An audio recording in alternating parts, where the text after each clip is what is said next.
Welcome to free online classes of physics with Lamborsa. So, dear students, let us learn one more wave phenomena, the Doppler effect. And this Doppler effect takes place in case of all types of waves. It holds for sound waves as well as it holds for electromagnetic waves. So, let us learn what is the meaning of Doppler effect. This Doppler effect is nothing but related to change in frequency, apparent change in frequency heard by listener due to relative motion between source of sound and that listener. So in this Doppler effect, there is one example of source of sound and listener, and what is happening? Source of sound and that listener is having the relative motion, and due to that relative motion, the sound emitted by source and the frequency of sound heard by that listener or the relatively motion मुळे त्या frequency मध्ये apparently change झालेला या लिस्नरला ऐकू येतो. त्यामुळं त्या Doppler इफेक्टची definition आपण या पद्धतीनं समजावून घेऊ शकता. द अपॅरंट चेंज इन फ्रिक्वेन्सीला आपण पिच म्हणू शकतो of sound heard by a listener due to a relative motion between source of sound and the listener is called Doppler effect.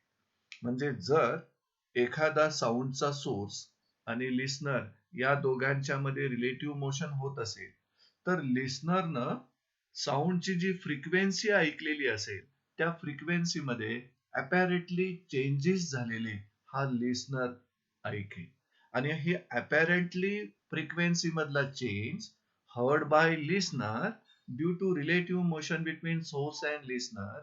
This is nothing but Doppler effect. We will explain this Doppler effect by taking one example. But as already we said that Doppler effect is the wave phenomena.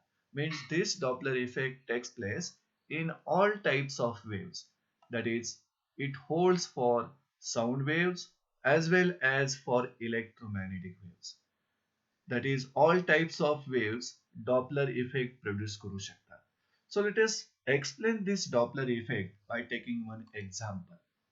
आणि या example मध्ये आपण fast moving train आणि त्या प्लॅटफॉर्मवर standing मध्ये असणारा listener यांच्यामधील रिलेटिव्ह मोशनचं एक्झाम्पल एक्सप्लेनेशन साठी घेत आहोत आपण. See here, if a listener is standing on a railway platform, listener is standing on a railway platform and a fast moving train blowing its whistle passes through the station. म्हणजे ज्या प्लॅटफॉर्मवर हा listener उभा आहे त्या platform मधून एक train, fast moving train blowing its whistle passes through the station.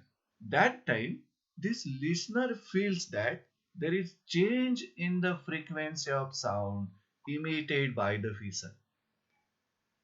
म्हणजे ह्या लिस्नरनं जो काय व्हिसलचा साऊंड ऐकला, ट्रेन फास्ट मूव्ह होणार आहे त्या प्लॅटफॉर्म मधून, त्यावेळी ह्या लिस्नरनं ऐकलेला जो काय साऊंड आहे व्हिसलचा त्या साऊंडची frequency feels to be changing by the listener. आणि कशा पद्धतीचं चेंज त्यांना ऐकला पहा. As the train approaches the listener, म्हणजे जर ती ट्रेन लिस्नरच्या जवळ येत असेल, approaches the listener heirs the sound of greater frequency.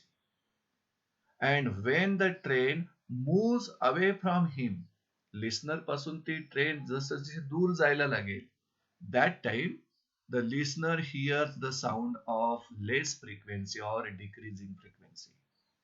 हा जो चेंज आहे साऊंडच्या फ्रिक्वेन्सी मध्ये होत असणारा हा चेंज त्या लिस्नरला फील झाला आणि त्या लिस्नरनं चेंजिंग फ्रिक्वेन्सीचा जो साऊंड ऐकला due to relative motion between train and listener, त्या इफेक्टलाच आपण इथं डॉपलर इफेक्ट असं म्हणू शकतो.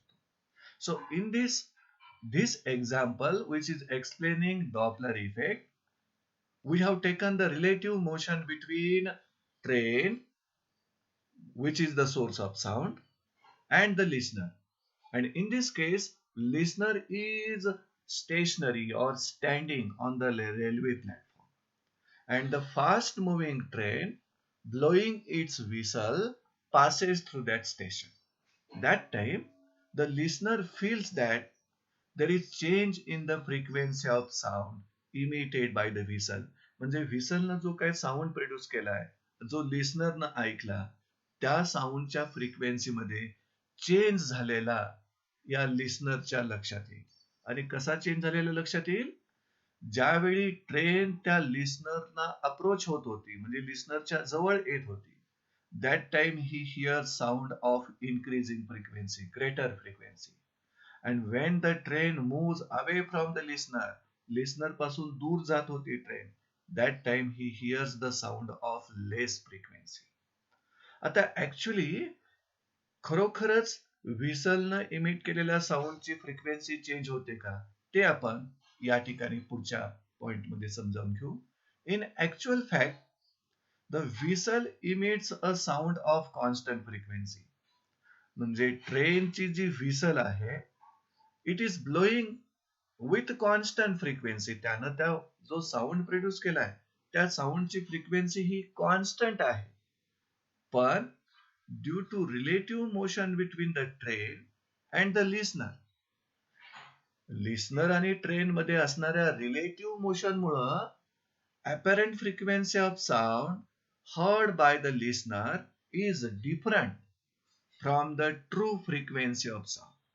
म्हणजे इथं लिस्नरनं इन्क्रीजिंग फ्रिक्वेन्सीचा साऊंड ज्यावेळी ऐकतो किंवा डिक्रीजिंग फ्रिक्वेन्सीचा साऊंड ज्यावेळी हा ऐकतो, त्याला जबाबदार रिलेटिव्ह मोशन आहे बिटवीन ट्रेन अँड लिस्नर.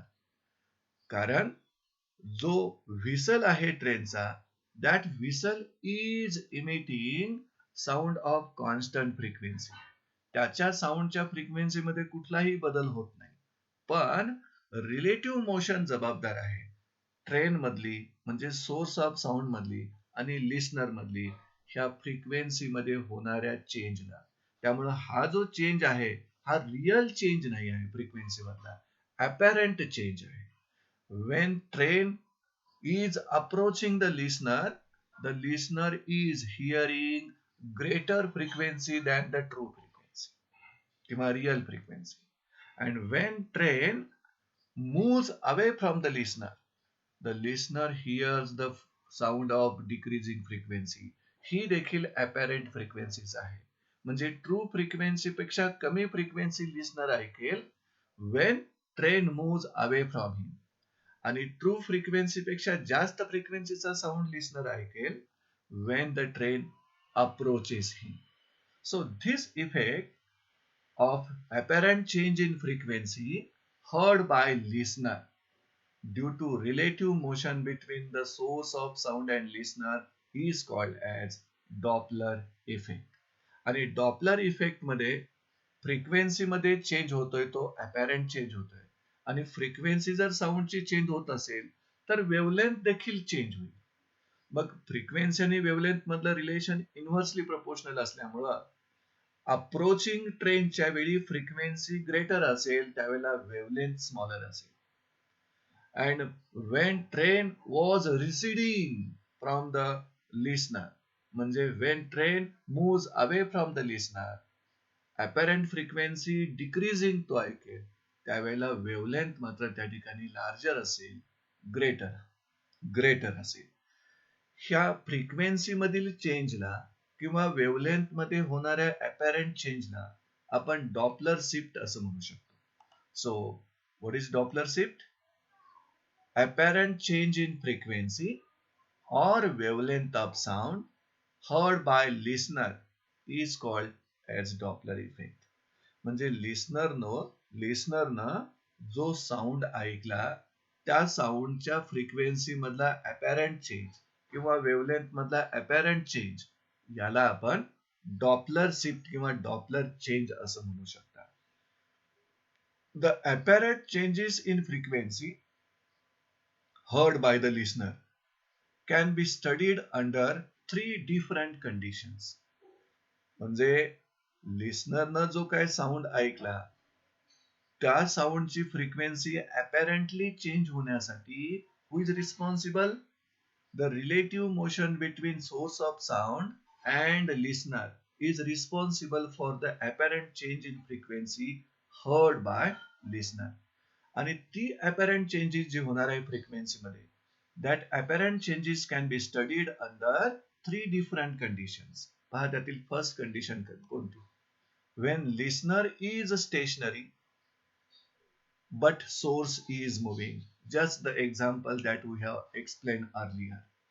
जसं लिस्नर प्लॅटफॉर्मवर स्टेशनरी होता, रेस्टला होता, स्टँडिंगला होता, आणि सोर्स ऑफ साऊंड म्हणजे ट्रेनचा जो व्हिसल आहे that was moving. In that case, apparent frequency will change. So this is the first condition in which Doppler effect will take place. When listener is stationary but source is moving. Under this condition, Doppler effect will take place. Now the second condition, when listener is moving now, listener move होत असेल, but source of sound is stationary. This is the second condition under which Doppler effect will take place. And third condition, when listener and source both are moving.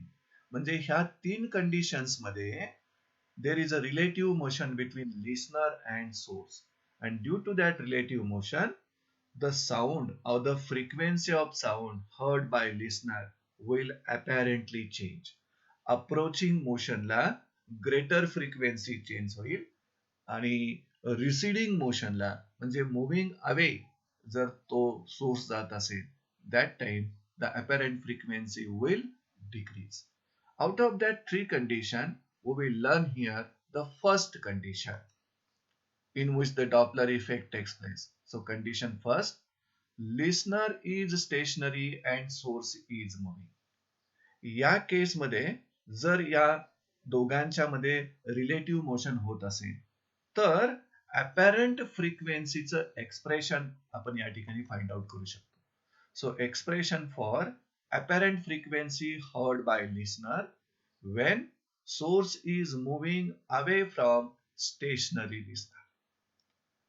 म्हणजे ज्यावेळी source हा listener पासून away जातोय म्हणजे रिसिडिंग आहे, म्हणजेच या केसमध्ये लिस्नरने जो काही साऊंडची फ्रिक्वेन्सी ऐकली असेल ती फ्रिक्वेन्सी ट्रू फ्रिक्वेन्सी पेक्षा लेस असणार आहे, because the source of sound is receding. म्हणजे तिथं relative recede motion आहे. So in that case we will find the expression for apparent frequency heard by listener when source is moving away from stationary listener. So we will consider a source of sound as S, which is moving away from a stationary listener L. आणि या relative motion मध्ये लिस्नरनं जो काय अपॅरेंट frequency ऐकलेली असेल त्या अपॅरेंट फ्रिक्वेन्सीचं expression formula आपण इथं फाइंड आउट करणार आहोत. आणि या ठिकाणी जो लिस्नर स्टेशनरी आहे that listener uses a detector for counting each wave crest that reaches him. म्हणजे सोर्स ऑफ साऊंडनं वेव्स इमिट केलेल्या आहेत आणि आपल्याला माहिती आहेत sound waves are longitudinal waves which propagates in the form of compressions and rarefactions. आणि sound waves is nothing but pressure wave. जिथं कॉम्प्रेशन असतं तिथं हाय प्रेशर असतं, तिथं आपण क्रेस्ट म्हणू शकता. जिथं रेरिफॅक्शन असतं तिथं लो प्रेशर असतं, तिथं ट्रफ म्हणू शकता. त्यामुळे इथं हा वर्ड यूज केलेला आहे क्रेस्ट. लिस्नरनं एक डिटेक्टर यूज केलेला आहे कशासाठी? For counting each wave crest that reaches हिम.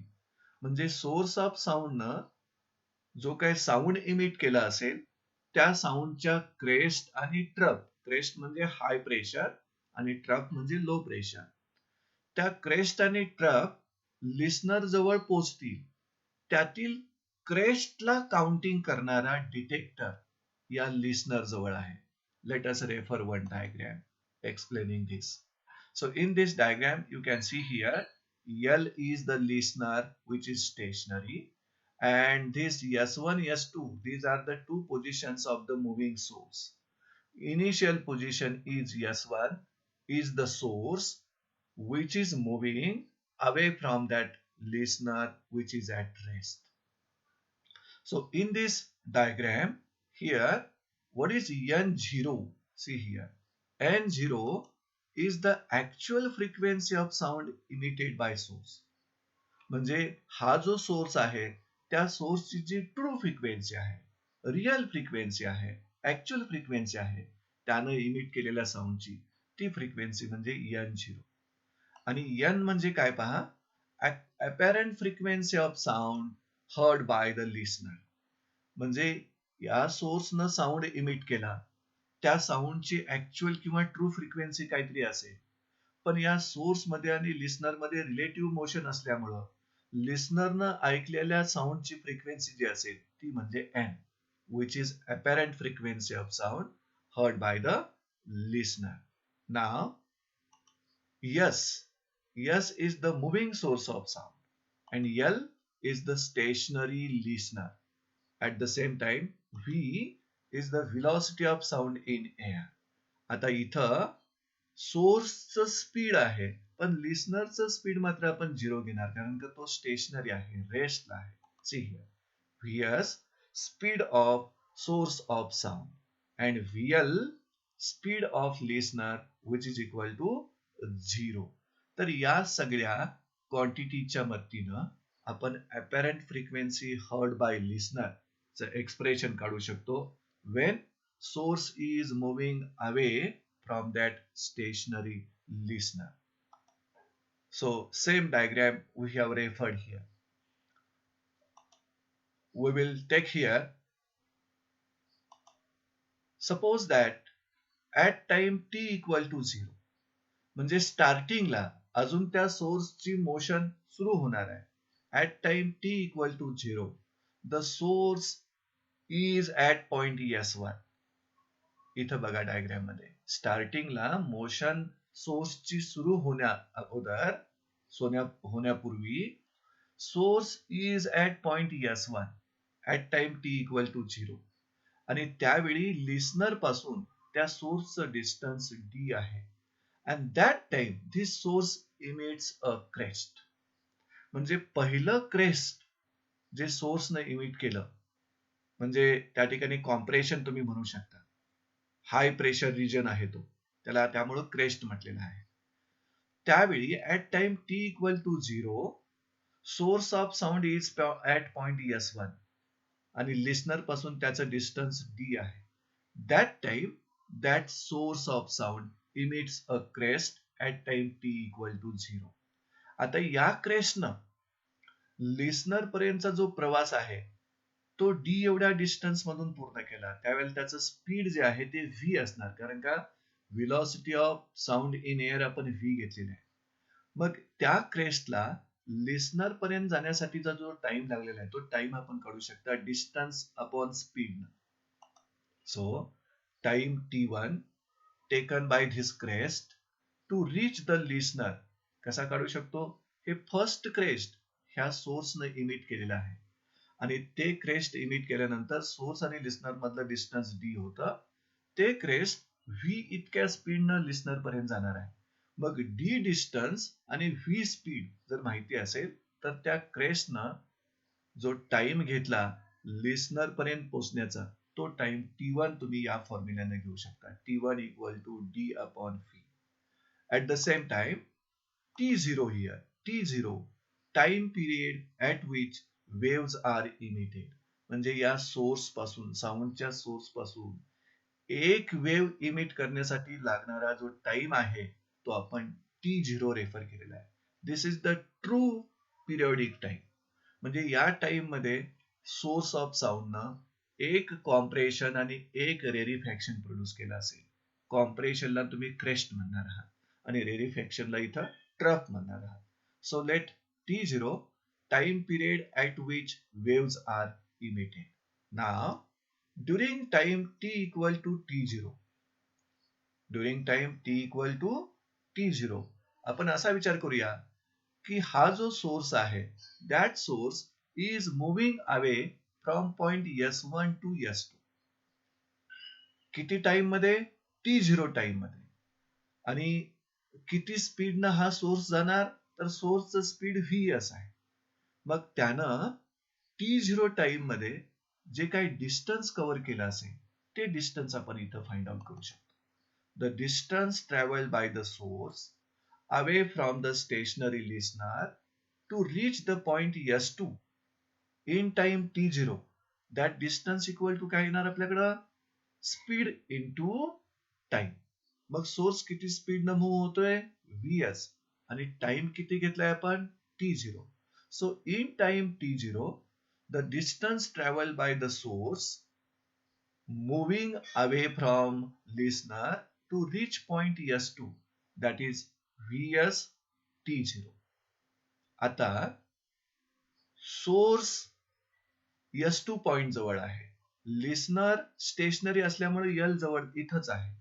त्यामुळं at time t equal to 0 असताना या सोर्स मधलं आणि लिस्नर मधलं डिस्टन्स आपण घेऊ शकता d plus vs plus t0. Therefore, distance of point S2 from the listener किती मिळेल तुम्हाला? d plus vs t0. आणि यावेळी आपण असं समजूया की एक पिरियड पूर्ण झाला. S1 जवळ असताना टाइम 0 होता. S2 जवळ असताना तो टाइम t0 म्हणजे पिरियड एवढा झाला. म्हणजे सोर्सनं S1 जवळ पहिलं क्रेस्ट प्रोड्यूस केलं आणि S2 जवळ पोहोचेपर्यंत त्यानं दुसरं ट्रप पण प्रोड्यूस केलं आणि S2 जवळ आता सेकंड क्रेस्ट ह्या सोर्सनं इमिट केलं जाईल. So at point S2 the source emits second crest. S2 point जवळ ज्यावेळेला सोर्स पोहोचेल त्यावेळेला 1 पिरियड पूर्ण होणार आहे. म्हणजे एक वेव्ह आता इमिट झाली असेल, म्हणजे एक क्रेस्ट आणि एक ट्रप. आता सेकंड क्रेस्ट पॉइंट S2 जवळ त्या सोर्सनं इमिट केलेला आहे. At point S2, the source emits second crest. आता या सेकंड क्रेस्टनं लिस्नर जवळ जाण्यासाठी जो टाइम घेतलेला आहे तो आपण टाइम कसा काढणार? See here. The time t2 taken by second crest to reach the listener, t2 equal to t0 plus. आता हे पहा, t0 आपण का घेतला? तर सोर्सला S1 पासून S2 पॉइंटला येण्यासाठी टाइम t0 लागला. त्यावेळी एक पहिलं क्रेस्ट आणि पहिलं ट्रप इमिट झालेलं आहे आणि सेकंड जे क्रेस्ट आहे ते त्यानंतर इमिट होत आहे, म्हणून आपण तो सुरुवातीचा टाइम t0 घेतला. प्लस या सेकंड क्रेस्टनं लिस्नर पर्यंत जात असताना किती डिस्टन्स ट्रॅव्हल केलंय? तर हे d प्लस vs t0, ते distance divided by that speed will give you the time. That's why d plus vs t0 upon v. This is the time taken by second crest only to reach the listener, and this is the time taken by first wave to reach the listener. That's why this is the total time taken by second crest to reach the listener, t0 plus into bracket d plus vs t0 upon v, equation 2. अशाच पद्धतीनं आणखी एका period नंतर म्हणजे S2 हा source t0 distance away जर travel झाला, sorry t0 time मध्ये या लिस्नर पासून अवे जर मूव्ह झाला तर तो पुन्हा सेकंड वेव्ह पूर्ण करेल आणि त्यावेळी थर्ड क्रेस्ट इमिट केला असेल. त्या थर्ड क्रेस्टनं लिस्नर जवळ जाण्यासाठी जो काही टाइम घेतलेला आहे तो आपण असा फाइंड करूया. Similarly time t3 taken by third crest to reach the listener. Third crest लिस्नरला रीच होण्यापूर्वी फर्स्ट वेव्ह आणि सेकंड वेव्ह पोहोचलेले आहे तिथं. त्यामुळे तुम्हाला तो त्यांचा टाइम घ्यावा लागेल ट्वाइस t0 म्हणून. See here, that time t3 equal to twice T0 twice T0 याचा अर्थ थर्ड केसच्या अगोदर 2 साऊंड वेव्स ऑलरेडी लिस्नर जवळ पोहोचलेले आहेत. त्यांचा टाइम हा ट्वाइस T0 प्लस थर्ड क्रेस्टनं घेतलेला हा टाइम. थर्ड क्रेस्ट किती डिस्टन्स वर इमिट होणार? D plus twice Vs T0 upon V. This gives you the time taken by third crest to reach the listener. Hence, आता third क्रेस्टचा time आपल्याला मिळाला listener जवळ पोहोचण्याचा. असाच आपण कंटिन्यू करत गेलात तर फोर्थ क्रेस्टचा टाइम मिळवू शकतो, फिफ्थ क्रेस्टचा टाइम मिळवू शकतो, सिक्स्थ क्रेस्टचा टाइम मिळवू शकतो. आपण ते जनरलाइज करूया. Hence, the time taken by P plus 1th crest emitted by source at time PT0 म्हणजे P plus 1th crest emit होत असताना ऑलरेडी P waves त्या लिस्नर जवळ पोहोचलेल्या आहेत. त्यामुळं त्यासाठी लागलेला टाइम किती?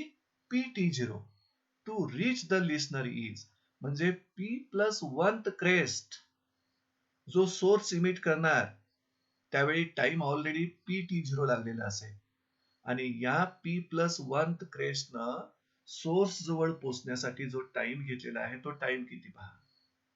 T P plus 1 equal to PT0 कारण ऑलरेडी P वेव्स त्या लिस्नर जवळ पोहोचलेल्या आहेत P plus 1 क्रेस्ट इमिट होत असताना. So PT0 plus D plus P Vs T0 upon V. So this is the time taken by P plus 1 crest emitted by source to reach the listener. Now, the time interval in which listener's detector counts P crest is.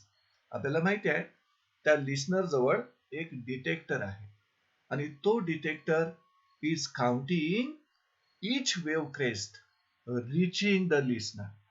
मग मला पाहिजे आहे time interval in which listeners detector counts P crest is. मग P crest काढत P crest साठी असणारा time interval काढताना मला डिफरन्स घ्यावा लागेल फर्स्ट क्रेस्टचा टाइम आणि P plus 1 क्रेस्टचा time to reach the listener. हा टाइम इंटरवल मला या पद्धतीने मिळेल.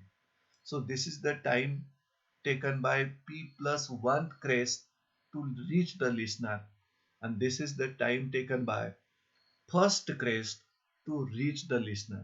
आणि त्या दोन टाइम मधला डिफरन्स म्हणजे time interval in which listeners detector counts P crest आणि तो टाइम इंटरवल या फॉर्म्युलेनं मला इथं मिळवता येतो.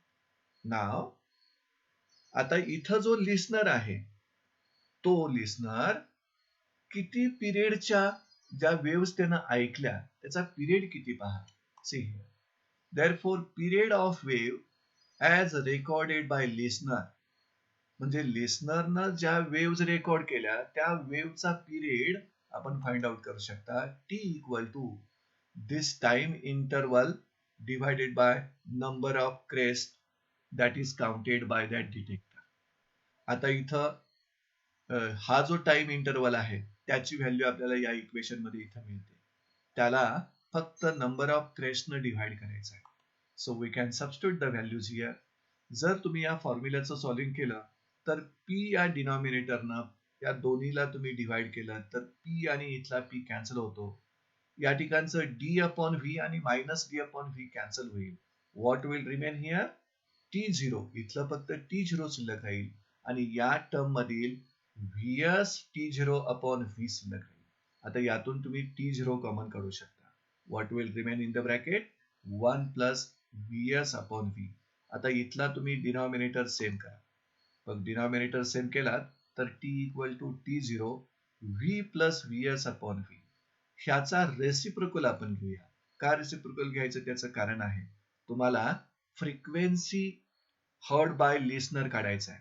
तुम्ही काढलेला आहे period of wave recorded by listener. त्याची फ्रिक्वेन्सी काढायची असेल तर या पिरियडचा रेसिप्रोकल घ्यायला पाहिजे. See here reciprocal of period you will get, but reciprocal of period is nothing but frequency. So this is the period of wave recorded by listener which is apparent period, and त्याचा reciprocal gives you apparent frequency. This is the true period of the waves emitted by source. So this its reciprocal will give you the true frequency of source emitted. Now you can substitute n equal to n0 into bracket v upon v plus vs. Equation 6 तुम्हाला मिळालं. आता या equation 6 मध्ये denominator is greater. Denominator greater असेल तर तुम्हाला n ची value n0 पेक्षा लेस मिळेल. म्हणजेच आपण from equation 6 it is seen that apparent frequency heard by listener. लिस्नरनं जी काय apparent frequency ऐकलेली आहे, when source is moving away from the stationary listener, that frequency is less than the true frequency असं मिळेल. See here, n is less than n0. That is, apparent frequency heard by listener is less than true frequency. So this was the first condition in which we can find the expression for apparent frequency when source of sound is moving away from stationary listener. आणि त्यावेळी त्या लिस्नरनं apparent frequency जी ऐकलेली आहे ती apparent frequency true frequency पेक्षा लेस आहे. म्हणजे apparent frequency decreases when source of sound moves away from the listener. याच ठिकाणी आपण सेकंड एक्सप्रेशन देखील काढू शकतो. कोणतं पहा, expression for apparent frequency when source is moving towards stationary listener. इथं मात्र रिलेटिव्ह अप्रोचिंग मोशन आहे आणि पहिल्या एक्सप्रेशन मध्ये रिलेटिव्ह रिसिडिंग मोशन होती. म्हणजे source was moving away from the listener होता आणि इथं source is moving towards the listener, पण लिस्नर हा पुन्हा एकदा रेस्टलाच आहे. यावेळी त्या लिस्नरनं ऐकलेली जी काय अपॅरंट फ्रिक्वेन्सी आहे त्या फ्रिक्वेन्सी मध्ये आपल्याला एक्सप्रेशन कसं मिळेल, त्यासाठी पुन्हा एकदा we will consider source of sound yes, but it is now moving towards a stationary listener. इथं अवे न म्हणता वर्ड यायला पाहिजे, it is moving towards a stationary listener. म्हणजे त्या ठिकाणी रिलेटिव्ह अप्रोचिंग मोशन आहे. Source of sound is moving towards a stationary listener, म्हणजे लिस्नर रेस्टला आहे, सोर्स मोशन मध्ये आहे आणि source is moving towards the listener. आणि यावेळी या लिस्नर जवळ एक डिटेक्टर आहे. लिस्नर हॅज किंवा uses a detector for counting each wave crest that reaches him. आता डायग्राम जी एक्सप्लेन करणार आहे या एक्सप्रेशनला, ती डायग्राम या पद्धतीने आपण रेफर करूया. Here the listener which is at stationary or rest and source is now moving. आता सोर्स जो आहे सुरुवातीला तो या ठिकाणी असणार आहे and that source is approaching towards the listener. इथं S1 रेफर करूया आणि इथं आपण S2 रेफर करूया. म्हणजे S1 याचा अर्थ सुरुवातीला सोर्स हा S1 पॉइंट जवळ असेल आणि त्यानंतर T0 टाइम नंतर तो सोर्स S2 जवळ येईल. म्हणजे S1 S2 च्या पोझिशन्स मध्ये इथं चेंज दाखवायला हवा. So this diagram explains that source of sound is moving towards the stationary listener. त्यावेळी या लिस्नरनं जो काही फ्रिक्वेन्सी मधला बदल ऐकला असेल, apparent frequency heard by the listener, त्याचं एक्सप्रेशन आपण या ठिकाणी फाइंड आउट करू शकतो. पुन्हा एकदा त्या एक्सप्रेशन साठी लागणाऱ्या फिजिकल क्वांटिटीज म्हणजे n0. What is that? n0 is the actual frequency of sound emitted by the source. म्हणजे इथं जो सोर्स आहे साऊंडचा त्यानं जो साऊंड इमिट केलाय त्याची ऍक्च्युअल फ्रिक्वेन्सी टू फ्रिक्वेन्सी म्हणजे n0 घेतला आपण. आणि लिस्नरनं जी फ्रिक्वेन्सी साऊंडची ऐकली ती अपॅरंट frequency. apparent frequency of sound heard by listener is n. इथं S is the moving source of sound and L is the stationary listener. आणि सोर्स म्हणजे साऊंडचं जे स्पीड आहे एअर मधलं ते आपण व्ही घेऊया. V speed of sound in air. At the same time VS speed of source of sound. The source of sound is moving आणि त्याचं स्पीड व्हीएस घेतलं. But listener is at rest, त्यामुळे लिस्नरचे जे speed आहे VL ते आपण 0 घेतलं. Speed of listener. आता या ठिकाणी इतकाच बदल होणार. As the source of sound is moving towards listener, what is happening? At time t equal to 0, time t equal to 0 असताना source is initially at this point आणि इथं तो source आता crest emit करणार आणि ते crest emit करताना source मधला आणि listener मधला distance हे d आहे आणि ते क्रेस्ट ट्रॅव्हल होणार आहे किती स्पीडनं? साऊंडच्या स्पीडनं म्हणजे व्ही न. म्हणजे पहिल्या क्रेस्टनं लिस्नर जवळ पोहोचण्यासाठी जो टाइम घेतला असेल तो टाइम T1 इक्वल टू आपल्याला मिळेल D अपॉन व्ही. त्यानंतर T0 काय आहे? The wave period at which the waves are emitted by the source. मग T0 टाइम मध्ये तो सोर्स जो आहे साऊंडचा तो S1 पासून या S2 जवळ येईल आणि त्यावेळी त्याने डिस्टन्स किती कव्हर केला? VS T0. त्यामुळं आता लिस्नर आणि सोर्स यांच्यामधलं नवीन डिस्टन्स किती राहिलं शिल्लक? D minus VS T0. म्हणजे इथं जे प्लस होतं ते आता मायनस ह्या ठिकाणी येणार. त्यामुळं एक्सप्रेशन मध्ये तुम्हाला जो बदल झालेला दिसेल. As the source of sound is moving towards stationary listener, आता हा जो सोर्स आहे साऊंडचा it is moving towards stationary listener. Then second term from equation 2 onwards, आपण जे आता एक्सप्रेशन शिकलो त्या एक्सप्रेशनच्या मध्ये जे इक्वेशन 2 मिळालं त्या इक्वेशन 2 मधील जी सेकंड टर्म आहे ती सेकंड टर्म आणि तिथून पुढच्या सगळ्या इक्वेशन मधील second term will be negative. इतकाच बदल होणार आहे. So second term from the equation 2 onwards will become here negative. आणि मग in this case apparent frequency heard by listener आपल्याला कुठल्या फॉर्म्युलाने मिळेल पहा. n equal to n0 into bracket v upon v minus vs. हे मायनस साइन हे second term मुळे आलेलं आहे आणि या इक्वेशनचा जर तुम्ही विचार केला from this equation it is seen that इथं न्यूमरेटर ग्रेटर आहे डिनॉमिनेटर पेक्षा. त्यामुळे n will be greater than n0. See here n will be greater than n0. That is, in this case, when source of sound is moving towards stationary listener, म्हणजे relative approaching motion असेल तर लिस्नरनं जी काय अपॅरंट frequency ऐकली असेल ती अपॅरंट frequency will be greater than the true frequency of the sound emitted by source. So in this way, in this lecture we have studied or explain first condition in which apparent frequency changes. Which is that first condition? Listener stationary and source is moving.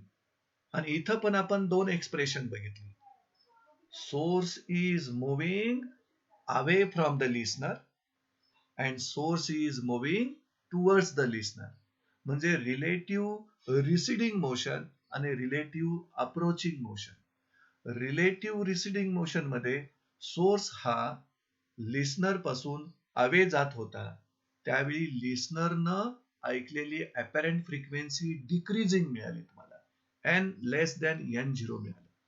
आणि ज्यावेळी relative approaching motion होती moving source towards listener होता त्यावेळी लिस्नरनं ऐकलेली अपॅरंट frequency increasing होती n greater than n0.